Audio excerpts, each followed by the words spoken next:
Beyonce's newest project, Cowboy Carter, is here, and in typical Beyonce fashion, it's already turned the music world on its head.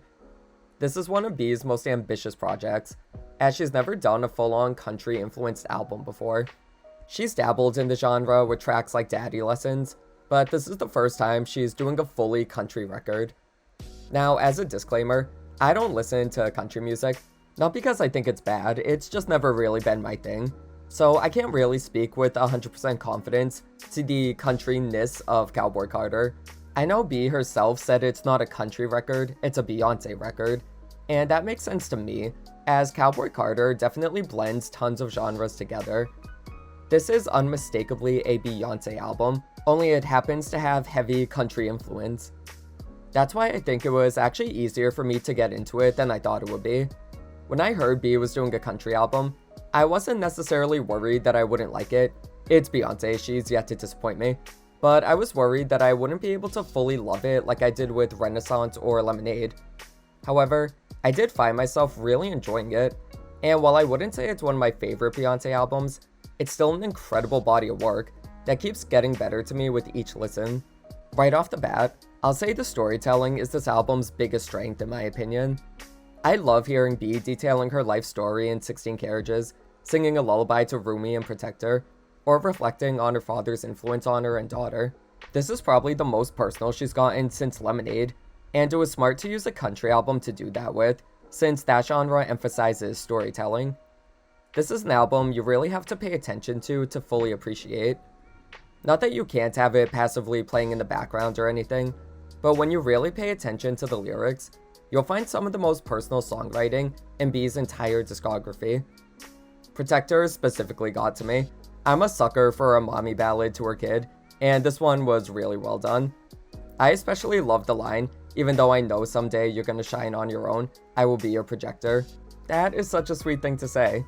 Like she knows her daughter will be good on her own, but she'll always be there to support her. Ugh, someone get my tissues, I can't. I also love how she touches on the controversy she faced at the Country Music Awards in 2016 on the opening track, American Requiem. This to me was the perfect way to kick things off, since she's basically discussing the whole reason she wanted to do country in the first place. And the song itself has this grand epic sound to it that really makes it sound triumphant. You can feel Beyonce's spirit in this one, and that's what makes this album so strong in my opinion. This is all coming from a deeply personal place, and she's singing like she really has something to prove.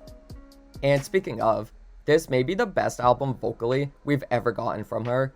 I don't want to say it definitely is, since that is a very bold claim, but it feels like this is the most singing we've gotten from her in a while, as her last few albums saw more rapping and talk singing, as opposed to the huge vocal moments. Not that they didn't have those either, but Cowboy Carter really sees her exploring her full vocal range, going from a soft and tender delivery on tracks like Just for Fun and My Rose, to a powerful delivery on tracks like Amen. She's giving you emotion, drama, fun, confidence, and heartbreak throughout the whole thing, which makes for an album that's better listened to in its entirety, as she really is telling a story. That may be where Cowboy Carter will trip up some people though. This album is long, 27 songs, clocking in at about an hour and 20 minutes. That might be intimidating for some, especially since albums tend to be shorter nowadays. But I'll say, as someone with a non-existent attention span, I actually don't think this album felt that long. It did feel lengthy, but it didn't feel its actual length, if that makes any sense. I think that's because it's a record that keeps you on your toes.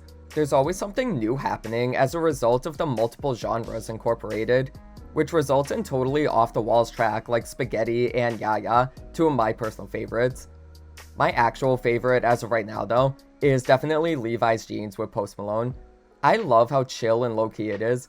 It sounds like a bright summer day you spent outside with your friends, if that makes any sense. There's just a radiance to it that makes me happy whenever I listen. It's a serotonin booster for sure. I also love the soft rocky tracks, like Bodyguard and Two Most Wanted with Miley Cyrus.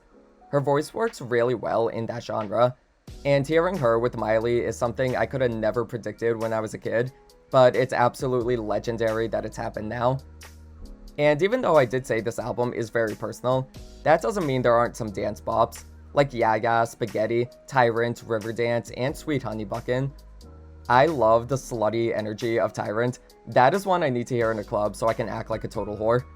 Meanwhile, Riverdance is a really nice low-key track that sounds like the points in the night when you're almost done dancing, but you have just enough energy to make it for one more song.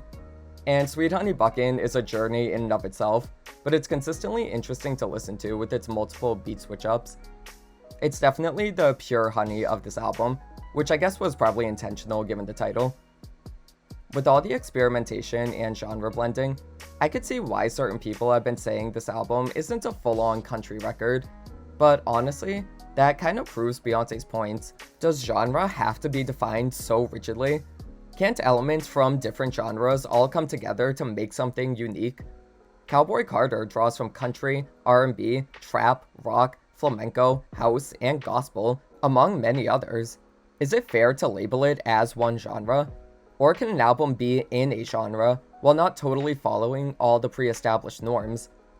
Those are questions for a philosopher. I don't know what the answer is, or if there even is an answer, but all I know is Beyonce is a genius for even getting people to talk about this in the first place.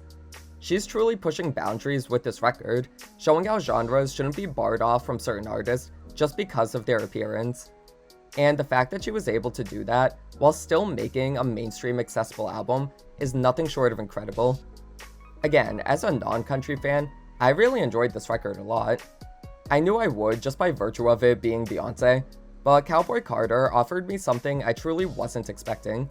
This isn't the album I thought it was going to be going into it. I thought it would be a pretty straight up country record, and while I certainly think it belongs in that genre, it ended up being so much more. Even if I don't see myself revisiting it all the time outside my favorite tracks, I can appreciate this as a bold artistic statement that once again proves B is at the top of her game, even roughly 30 years into her career. But what do y'all think? Did you enjoy Cowboy Carter? What were some of your favorite tracks? Was there anything surprising about the album, or were you underwhelmed by it? And if so, why? Let me know what your opinions were in the comments, and I'll see you in the next one.